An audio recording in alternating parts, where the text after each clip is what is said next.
Fala, meus queridos! Lucas Montarroz aqui mais uma vez com vocês. Olha que honra estar aqui de novo, dando aula para essa maravilhosa instituição. Você que irá pertencer à Polícia Civil, não só a Polícia Civil de Minas Gerais, né? Mas todas as polícias, provavelmente, meu amigo, vai cobrar essa matéria de hoje. Você já leu aí no títulozinho. Nós vamos falar da TGP, Teoria Geral da Prova, e cadeia de custódia. É algo que com certeza vai cair no seu concurso, beleza?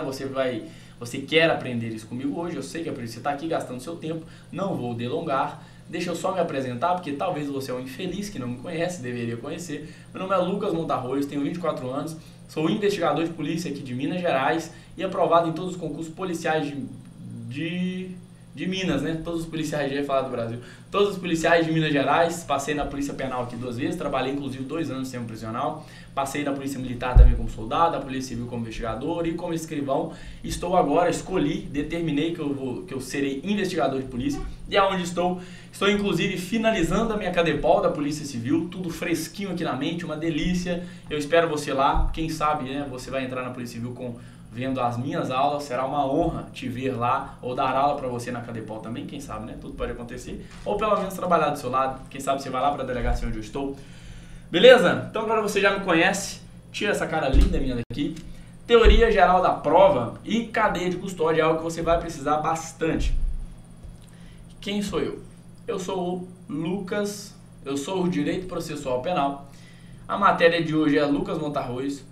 E meu Instagram é esse aqui, Lucas O Montarroz. Me siga lá no Instagram, lá tem várias dicas de concurso, questões, notícias também. E inclusive você vai ver lá sobre o meu curso de formação agora na Cadepol, tudo que eu pude postar, o dia a dia antes de ir para a Cadepol, documentação e tudo mais, aquele trâmite inteiro e um pouco da minha formação na Cadepol, você vai acompanhar lá no meu Instagram, beleza?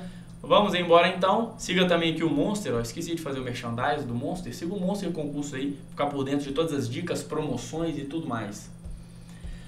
Olha só, prova, nós não temos tanto tempo assim, mas o que eu puder te passar aqui em 40 minutos, 50 minutos eu farei. O que é prova, pessoal? Vamos pensar, calma aí. Uma coisa que eu sempre gostava de fazer, antes de eu começar a estudar, era, peraí. Vamos voltar, sabe o zoom? Tira o zoom, volta, tira o zoom, vai lá pra galáxia, aí vai entrando, vai chegando perto do nosso planeta, aí está vendo o planeta Terra, agora vai dando zoom, achou a América inteira, agora vai dando zoom na América do Sul, vai chegando perto do Brasil, chegou no Brasil, dá zoom no Brasil, chegou em Minas Gerais, dá zoom em Minas, chegou aqui na minha cidade, dá zoom. Agora nós estamos aqui sentados aqui nesse estúdio, vamos lá. O que a gente vai estudar? Você vai fazer uma prova da Polícia Civil de Minas. Nessa prova, eles vão querer que você saiba várias matérias, vários assuntos. Um dos assuntos que eles querem que você tenha conhecimento, porque é algo que você vai trabalhar com isso no dia a dia, é processo penal. Eles querem que você saiba de direito constitucional, porque você vai precisar saber os direitos das pessoas, as garantias das pessoas. Querem que você saiba um pouco de direito penal, que é uma das coisas que você mais vai usar. Português, porque Deus me livre, né? Você chegar lá falando tudo errado, vai manchar o nome da instituição. E querem que você saiba de processo penal. Por quê? Porque nós trabalhamos com processo penal. Nós entramos na parte pré-processual. Nós vamos trabalhar com isso, com essa parte de colheita de provas. Então, o que nós vamos estudar hoje? Da prova, teoria geral da prova e cadeia de custódia. Nós vamos aprender o que é a prova. Prova é um fato que atesta, que prova outros. Olha só, a prova vem do latim probatio. Prova significa atestar algo, comprovar determinado fato ou determinada fala. Me prova que esse celular é meu. Eu vou te provar, eu vou virar, eu vou mostrar minha fotinha com a minha querida esposa. Então eu provo com a nota fiscal, eu estou provando, atestando que é meu. Isso é provar. No processo penal, a Polícia Civil, ela não produz prova exatamente, mas ela produz umas informações que, chegando no processo, elas vão se tornar provas. Beleza? Então nós temos o tempo inteiro no serviço policial, o tempo inteiro que tentar demonstrar que determinado indivíduo cometeu ou não cometeu o crime. Essa é a nossa função. Objeto. O que a prova vai atestar? Eu quero provar, mas você quer provar o quê? De acordo com o Renato Brasileiro de Lima, um beijo, meu querido, cara excelente, inclusive vou mandar para ele no Instagram. Renato Brasileiro de Lima disse que o objeto da prova são os fatos narrados pela defesa e pela acusação. Nós, às vezes, temos a leiga ideia de achar que a prova é para atestar o que aconteceu de fato. Mas quem sabe o que aconteceu de fato? Quem sabe o que aconteceu lá naquele beco escuro que um cara atirou no outro? Mas o que aconteceu? Eu quero provar o que aconteceu lá naquele momento, mas às vezes nem as partes sabem o que aconteceu, nem elas sabem direito o que presenciaram, o que viram. Então o que você precisa provar é o que foi narrado. Eu, por exemplo, fui vítima de um roubo. Você, a Polícia Civil, não vai provar o que aconteceu exatamente no caso comigo. Ela vai provar o que eu estou falando. Eu estou falando que eu fui roubado pelo João. Então a Polícia Civil vai tentar provar isso. O João está falando que ele é inocente. Ela vai tentar provar que ele é inocente. Vocês conseguem entender essa mínima diferença? Porque o que aconteceu na realidade, ninguém sabe. Só Deus. Às vezes nem mesmo a pessoa que viveu o momento, ela sabe o que aconteceu. Porque é tanto nervosismo, a gente imagina tanta coisa que a gente fica perdido. Nós temos o princípio da busca da verdade. Buscar a verdade real, porém não a qualquer custo. Nós temos 3 sistemas aí de verdades. Verdade real, que é o quê? Essa verdade real diz o seguinte: eu quero a verdade, custe o que custar. Se eu precisar de torturar alguém, tá ok, eu quero a verdade. É isso que a verdade real fala. Nós não gostamos muito da verdade real. A verdade processual fala o seguinte: o que aconteceu de verdade não me interessa. Eu quero saber o que vai me convencer mais no processual. A verdade processual. O que me interessa é a verdade dos autos, dos fatos. Se aqui a pessoa decidiu, se ela conseguiu me convencer aqui, não estou nem aí o que aconteceu lá fora. Eu só quero o que puder ser provado. E aqui nós usamos, que é a meio termo dos dois, que é a busca da verdade. Busca da verdade fala o seguinte, nós usamos o princípio da busca da verdade. Eu quero a verdade real, eu quero saber o que aconteceu, mas não a qualquer custo, não precisando de passar por cima de direitos das pessoas, beleza? Busca da verdade real, eu quero a verdade real. Busca da verdade, eu quero a verdade real, mas não a qualquer custo. Então é o meio termo das duas. Classificação. Eu tenho provas nominadas e inominadas, primeiro ponto, é se ela está prevista ou não em lei. O testemunho, por exemplo, a perícia, a careação, indícios, tudo são provas que estão previstas em lei. A prova está prevista em lei. Tem lá, por exemplo, indícios, meios de prova, indícios. Indícios são tal. Na lei está falando sobre indícios. Na lei fala sobre perícias, então está lá na lei.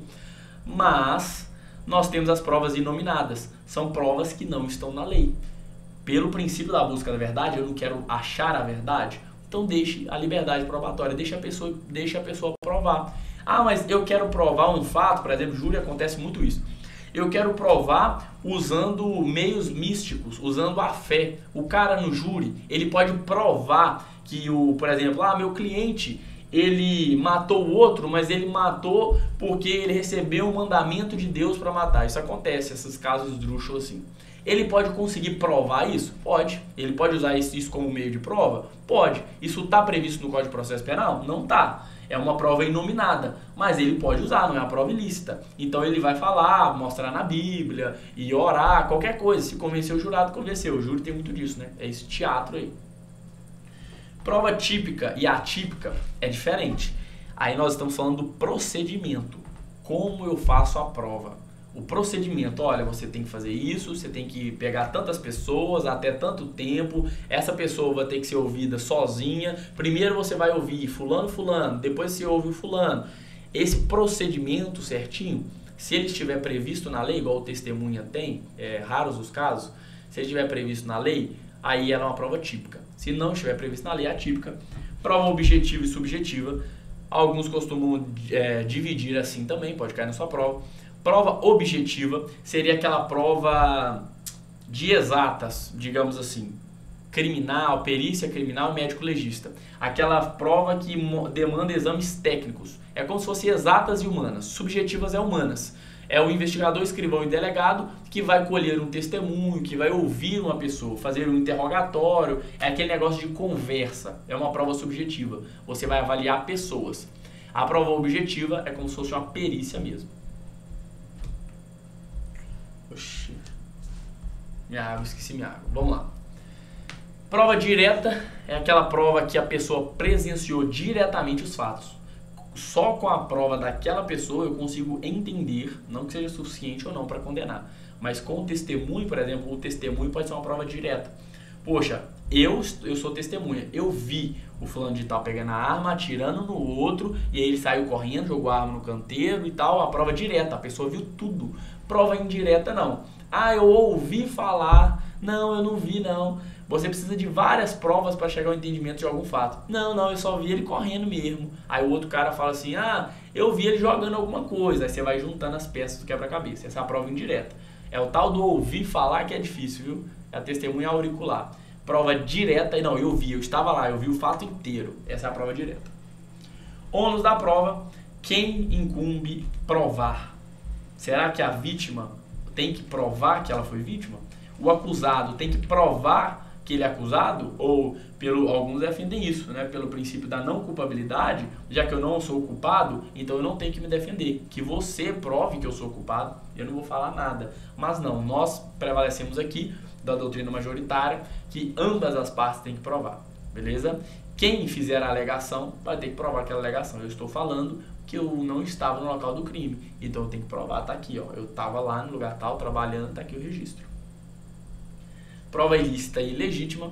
Prova ilícita é a prova que fere um direito material, uma norma material. É que fere uma norma, por exemplo, Código Penal, Constituição Federal, é a prova ilícita. Se a prova ela ferir uma norma processual, ela será chamada de prova ilegítima. Aí ela não precisa sair do processo, somente se houver nulidade, se houver gerar prejuízo para alguma parte. Por exemplo, da prova ilícita. É uma prova que você não garantiu o contraditório ampla defesa da pessoa. Ou você não deu à pessoa o direito ao silêncio. Ela falou, não quero falar não. Você falou assim, não, você vai falar sim, fala agora, fala. Então, prova ilícita, feriu o direito constitucional, por exemplo, fere uma lei, fere a norma, a Constituição Federal. Prova ilegítima é aquela prova que fere alguma regrinha, sabe aquelas regras de procedimento? Ah, você só pode citar a testemunha tantos dias antes de tal coisa, e aí tem que ser no máximo tantas testemunhas, por exemplo, oitiva de testemunha. Você vai ter que ouvir na oitiva, por exemplo, do flagrante. Ah, você tem que ouvir primeiro o condutor e liberar imediatamente, depois você vai ouvir a testemunha, a vítima, e se eu quiser ouvir primeiro a vítima? Aí eu ouço o condutor por último, o condutor, o cara que prendeu. Isso está errado? Tá, a norma processual fala diferente, mas isso vai anular a minha prova? Não, só se isso gerar prejuízo para as partes. Prova positiva, eu estou falando que ele fez, negativa, ele não fez, ou refutar a prova, é a famosa contraprova. Por exemplo, drogas, na hora que você vai fazer, apreende o cara em flagrante, o delegado tem que acionar o perito, fala, perito, eu tenho uma droga aqui, por favor, venha aqui conferir a natureza e a quantidade dessa droga, porque só o perito pode falar se é droga ou não e quanto que tem, porque ele que entende. Então vem aqui conferir, me dá um laudo e depois que o perito faz o laudo, eu vou guardar um pouco daquela droga para poder no futuro, se alguém reclamar, eu contestar. Ah, não, o perito fez um laudo errado. Não, vem cá, eu tenho aqui um resto daquela droga ainda para eu fazer a contraprova, para eu refutar outra prova, alguma coisa assim. Fonte e meio de obtenção. Fonte de prova é de onde a prova pode sair, meio de prova é a própria prova em si e meio de obtenção é o que eu uso para chegar à prova. Você vai entender. Fonte de prova. Eu olho para a pessoa e falo assim, caraca, aquela pessoa ali, provavelmente ela viu o fato acontecendo. Ela é uma boa fonte daquela pessoa ou daquilo ali, daquele objeto, daquele material, eu consigo obter uma prova. Você olha para ver se aconteceu um crime numa casa, você, chegando na rua, você já vê aqueles vizinhos que fica segurando a coluna assim, ó, com as pernas meio cruzadas assim, com certeza é o vizinho fofoqueiro da rua, ou de braço cruzado assim, com aquelas camisas de botão, os caras preconceituosos. E provavelmente já é um curioso, você fala, opa, provavelmente esse cara aí, essa mulher, ele viu alguma coisa, então eu já tenho uma fonte, dali vai sair uma prova. Quando esse cara começa a falar mesmo, quando ele começa a testemunhar, o testemunho, a fala dele é o meio de prova. Eu vou provar o fato com a fala dele. Então a testemunha, ela é uma fonte, quando ela fala, da fonte começa a jorrar a prova, sai o meio de prova. Meio de obtenção de prova é algo que eu uso para chegar na prova. Por exemplo, a busca e apreensão. A busca e apreensão é o meio que eu vou usar para, quando eu estiver dentro do imóvel, eu apreender e obter alguma prova. É um meio de obtenção. Contraditório real e o diferido. Contraditório real é feito durante a prova, na presença do juiz, tem a judicialidade, ou seja, eu vou ouvir uma testemunha em juízo e o juiz vai estar ali do lado enquanto as pessoas vão ouvindo essa testemunha, o juiz também está ouvindo tudo e aí se vai dar tempo para o advogado defender ali naquele mesmo momento, tudo é feito na hora. Contraditório diferido é o contraditório feito depois. Ó, eu vou te ouvir aqui, beleza? Mas você vai poder justificar isso aqui semana que vem quando eu for no juiz. Então, a prova está sendo produzida agora, mas calma aí, não precisa disso justificar não. Semana que vem, quando você chegar no juiz, você explica tudo para ele. Basicamente é isso. Sistema de avaliação de prova. Nós temos a íntima convicção, prova tarifada e a persuasão racional. Qual que é isso aqui? Qual a diferença? Sistemas de avaliação de prova. Íntima convicção é o que? O juiz, primeiro sistema de avaliação de prova, pessoal, é de que forma ou como que eu vou pesar determinada prova. Como que eu devo avaliar essa prova. Por exemplo, eu tenho um sistema chamado íntima convicção que quando alguém me mostra determinada prova, eu vou avaliar e eu vou lá no meu íntimo pensar se eu concordo ou não concordo com o que ele falou. Aí eu vou dar a minha decisão. Não preciso de fundamentar, de justificar, de explicar o porquê. Eu vou dar minha decisão só de acordo com o que eu senti do que ele mostrou a prova para mim. O júri é assim. O júri é íntima convicção. Por isso que no júri, quanto mais teatro, mais emoção você colocar, você convence mais os jurados. O jurado não precisa fundamentar a decisão. Ele só fala sim para condenação ou não. Entendeu? Então, a convicção dele é íntima. Como que ele vai avaliar aquela prova? Lá no seu íntimo. Se ele gostou ou não, ele vai votar sim ou não, sem justificar. Prova tarifada está relacionada a peso de prova, valor da prova. Uma prova vale mais que outra. Antes a confissão não era a rainha das provas. Então, se o cara confessava, acabou. Ah, mas eu tenho três testemunhas, eu tenho indícios, eu tenho uma acariação, eu tenho várias outras provas que mostram que o cara é inocente. Mas ele confessou. A confissão é a prova não é, tá? Só exemplo. Vamos supor, a confissão é a prova mais pesada, mais poderosa. Então ela ganha de todas as outras. Isso é prova tarifada. Nós não usamos esse sistema também no Brasil. Nós não temos aqui, em regra, uma prova que vale mais que as outras. Todas são iguais. Inclusive, se o cara confessar, não interessa muito. Porque a gente vai ter que provar de outras formas também que ele é o culpado. Persuasão racional é a que nós usamos aqui em Brasil. Persuasão racional eu vou ter que convencer o juiz, mas racionalmente. Ele tem que falar o porquê que ele acha que o cara é condenado, o porquê que ele acha que o cara foi o criminoso. Ele tem que fundamentar quais pontos das provas, quais pontos da lei fizeram ele pensar, ele achar que o cara realmente cometeu o crime ou não. E aí ele tem que fundamentar. Essa que nós usamos, persuasão racional.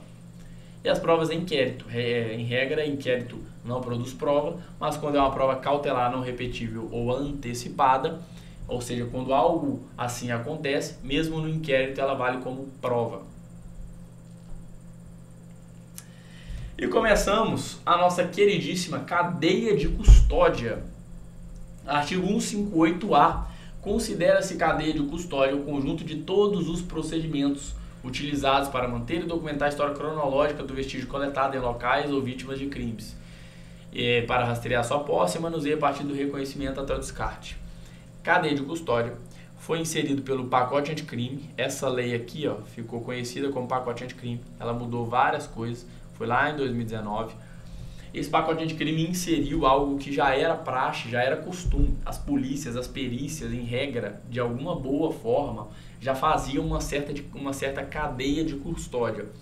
Cadeia de custódia basicamente é o quê? Isso começou, salvo engano, depois de vários casos, inclusive nos Estados Unidos, em que o juiz tornou a prova ilícita, porque a prova, por exemplo, o material foi recolhido no local do crime, passou na mão de várias pessoas e chegou no judiciário. O advogado falou o seguinte: ô doutor, mas como que o senhor, juiz, vai acreditar que esse objeto aqui é um objeto verdadeiro? Como que o senhor acredita que esse objeto estava no local do crime? Muita gente pode ter mexido nesse objeto, muita gente pode ter manipulado, forjado esse objeto, pode ter mudado a característica, quebrado ele. Não dá para saber se ele foi usado no crime ou não. Por quê? Porque não teve uma ordem, uma cadeia de custódia, porque ninguém preservou esse vestígio. Então hoje o que a gente tem que fazer é preservar os vestígios.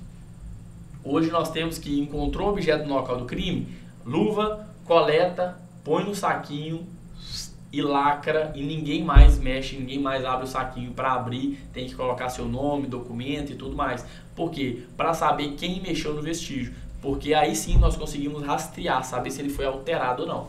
Cadeia de custódia basicamente é isso, é uma ordem cronológica da coleta e manuseio dos vestígios. Ela se inicia com a preservação do local ou com procedimentos nos quais seja detectada a existência do vestígio. Então ela se inicia quando você vai para o local e preserva, não deixa ninguém entrar no local, ou quando você vê o vestígio, já começou a cadeia de custódia, que você já vai ter que dar os primeiros passos, nós vamos ver agora. O agente público que reconhecer o elemento, se você vir, parágrafo 2º, se você vir alguma coisa numa cena do crime, um celular, viu uma arma caída, você é responsável por preservar ele até a perícia chegar. Preservar, não deixar ninguém mexer, nós vamos entender o que é preservar daqui a pouco. O vestígio é todo objeto ou material, bruto, visível ou latente, constatado ou recolhido, que se relaciona à infração penal. O vestígio, o que é vestígio? Cadeia de custódia não é procedimentos para a ordem cronológica dos vestígios, não é procedimento para manter íntegro o vestígio. O que é vestígio? É todo objeto ou material, bruto, visível ou latente, não visível. Latente parece visível, né? Eu sempre confundi. Latente, ou seja, aquilo que brilha, não, mas não é. Latente é algo sutil, não visível. Então, todo material bruto, visível ou latente que é constatado e recolhido se relaciona com a infração penal. O que é um vestígio? É qualquer coisa, seja uma coisa óbvia, por exemplo, uma arma de fogo lá no local do crime, ou uma coisa latente que você quase não enxerga, uma impressão digital, né? uma marca de dedo na parede, um fio de cabelo, qualquer material, qualquer objeto que quando você identifica na cena do crime, você fala assim, opa, isso aqui está ligado ao crime. Pronto, se tornou um vestígio. É um vestígio do crime. Aí, curiosidades. Quando você analisa esse vestígio e fala assim, opa, esse vestígio aqui, realmente, nesse cabelo aqui eu encontrei uma manchinha de sangue, nessa faca eu encontrei uma gota de sangue. Então, sim, esse vestígio, esse objeto que eu achei no local do crime, eu comprovei. Ele mostra, ele evidencia, sim, que aconteceu um crime naquele lugar. Aí eu tenho evidência. Vestígio, então, é quando é o objeto, eu achei um objeto. Quando eu descubro que aquele objeto está realmente ligado com o crime, ele se torna uma evidência. Indício é quando esse objeto que se relaciona com o crime, ou seja, quando essa evidência, ela é usada para provar o fato de verdade. Aí é um indício. Aí eu tenho um meio de prova mesmo. Vamos lá. Cadeia de custódia. Eles vão cobrar isso de você provavelmente você vai ser cobrado na cadeia de custódia. Nós temos 10 etapas da cadeia de custódia. Decorar isso aqui não é difícil. Pelo menos decorar as 10 etapas não é difícil. Tá? Você vai lembrar, você vai fazer comigo aqui, provavelmente você vai gravar todas. Mas fique bem atento, anote aí as 10 etapas e vai relendo, porque quando eles cobram isso mesmo. Quais são as etapas? Qual a ordem das etapas? Beleza? Primeiro, você vai reconhecer, você vai isolar o local, você vai fixar, coletar, condicionar, transportar, dar o recebimento, você vai ver. Nós vamos fazer tudo direitinho. Reconhecimento. Primeiro ponto da cadeia de custódia. Reconhecimento é distinguir o elemento como de potencial interesse. Primeiro ponto, chegou no local do crime, vamos supor.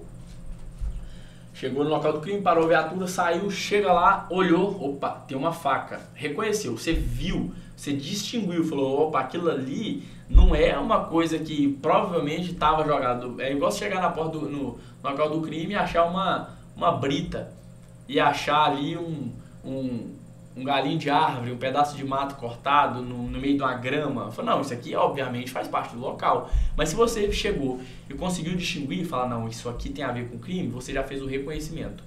Depois, isolamento. Evita que se altere o estado de coisas. Isole e preserve o ambiente imediato e relacionado aos vestígios do local de crime. Você vai chegar no local, então vai isolar. Isolar nesse sentido aqui é tirar todo mundo do local, demarcar o local e continuar lá, não deixar ninguém entrar, preservar o local. Isso que é isolar. Só de curiosidade, nós temos essas diferenças aqui. Guarnecer é colocar uma autoridade lá, é ficar no local, o local já está guarnecido, já tem autoridade no lugar, uma polícia. Delimitar, você vai marcar, colocar aquela fita zebrada para marcar a área que ninguém pode entrar. Isolar sai todo mundo, isola o local, sai todo mundo. E preservar é manter o local íntegro, não deixar ninguém pisar, mexer, pôr a mão. Então primeiro você vai reconhecer, opa, tem uma faca ali, eu reconheci. Depois que você vai reconhecer, você vai isolar o local, ou seja, vai guarnecer, delimitar e isolar. E aí preservar. Então você vai reconhecer, tem um negócio ali, você vai isolar o local, você vai fixar. Fixação é a descrição detalhada do vestígio. Você vai fixar, você vai detalhar, você vai descrever o vestígio. Essa parte é uma das mais importantes. Descrição detalhada. Você pode fazer essa descrição, você não, o perito que geralmente vai fazer. Por foto, filmagem, croquis, indispensável a sua descrição no laudo produzido por perito. Ou seja, descrição, chegou no local do crime, você reconheceu algo, você isolou o local, é importante fazer a fixação, tirar a foto, descrever, desenhar como que estava o local do crime naquela hora, tá? Isso é indispensável. Depois coleta é o ato de recolher o vestígio. Acondicionar é o ato de colocar o vestígio numa embalagem específica para suas características. Você vai acondicionar, colocar na embalagem e lacrar. Transportar, aí você vai levar o vestígio para a unidade de perícia. Chegar lá, o perito vai dar o recebimento. Recebimento é o ato formal de transferência da posse. O perito vai dar o recibo. Fala assim, olha, eu recebi tantas e tantas embalagens com material análogo à maconha no dia tal, tal, tal. Esse é o recebimento. O perito, você, por exemplo, coletou, acondicionou no saquinho, transportou até o lugar de perícia, chega lá, o perito vai dar o recebimento, vai assinar falando que agora a responsabilidade do vestígio é dele. Depois que o perito recebeu, ele vai processar, fazer a perícia em si. Depois de processado, ele vai armazenar. Acabou de processar, acabei de avaliar a droga, por exemplo, eu vi que é droga. Agora eu vou deixar essa droga guardada. Cuidado, tá, pessoal? Que acondicionar é acondicionar num saquinho. Acondicionar é depois que você coleta o vestígio, você vai colocar ele numa embalagem, você vai acondicionar. Levando para a perícia, depois que o perito receber, fizer o processamento, ele vai deixar armazenado na gaveta, porque se ele precisar de usar aquele negócio depois, ele só pegar ali, porque já está armazenado ali. E por último, descartar. Descartar é liberar o vestígio. Se for um vestígio lícito, vamos supor que o perito fez perícia num celular da vítima. Acabou de fazer perícia, está tudo certo, o juiz deixou, o delegado deixou, devolve o celular para a vítima. É droga, manda destruir, manda descartar. Se ele fizer perícia num corpo, ele vai pegar o corpo que está armazenado no gavetão, já foi feita perícia, e devolve o corpo à família e enterrar. Basicamente é isso. Olha lá, fui para o fim antes da hora. 158C, as coletas do vestígio vai ser preferencialmente por perito oficial, preferencialmente. Cuidado com isso que pode cair nessa prova. Quem vai fazer isso tudo? Inclusive quem vai coletar o vestígio para acondicionar, transportar, chegar lá, receber, processar, armazenar e descartar. Quem vai fazer principalmente a coleta do vestígio? Se possível, se tiver no local, que seja perito oficial. Perito, antes tinha um S aqui, não tem mais, então é um perito, tá, pessoal? Um perito. O que é um perito oficial? Perito é uma pessoa que prestou um concurso para a Polícia Civil, por exemplo, de Minas. Nós temos nós temos 5 carreiras policiais na Polícia Civil de Minas. Nós temos as carreiras policiais com 5 cargos, na verdade. Os cargos da carreira policial de Minas Gerais são delegado, escrivão investigador, perito e médico legista. Então o perito é quem cuida disso. Perito oficial é um perito que prestou concurso público para aquela força policial e é um policial também. Então, preferencialmente, quem vai no local do crime vai coletar o vestígio, preferencialmente é o perito oficial, ou seja, pelo menos um perito só. Todos os vestígios coletados no decurso do inquérito devem ser tratados como descrito na lei, ficando o órgão central de perícia oficial responsável por detalhar a forma de cumprimento. É proibida a entradas em locais isolados, lembra? Reconheceu, isolou o local, fixou, reconheceu, isolou o local, ninguém pode entrar. Se entrar, é proibida a entrada em locais isolados, bem como a remoção, mexer em qualquer coisa, é proibido. Sendo tipificada como fraude processual. É crime, fraude processual, artigo 147 do Código Penal. Então, se você, policial, ficou sabendo de um crime, te acionaram, ó, comparece ao local do crime aqui. Chegando lá, você já chega, opa, reconheci um vestígio, aquilo ali é uma faca, provavelmente tem a ver com crime, reconheci. Então deixa eu isolar o local, não vou deixar ninguém entrar. Aí o cara vai, não, eu quero entrar, eu vou entrar. Entra e mete a mão, ou entra no local, crime, fraude processual. Mete o grampo nele e leva embora. Agora sim, ó, um beijo pra vocês. Fico por aqui, estou quase rouco já, me perdoem. Mas é isso, Titio Lucas Montarroz vai ficando por aqui. Espero que essa parte, pelo menos essa teoria geral da prova você tenha entendido. Essa parte de cadeia de custódia também, porque é muito importante, beleza? Tamo junto, um abraço, estude, porque nós precisamos de você aqui na Polícia Civil, tá? Tamo junto, ó, do fundo do coração, Lucas ou Montarroz, me segue no Instagram, valeu e até a próxima.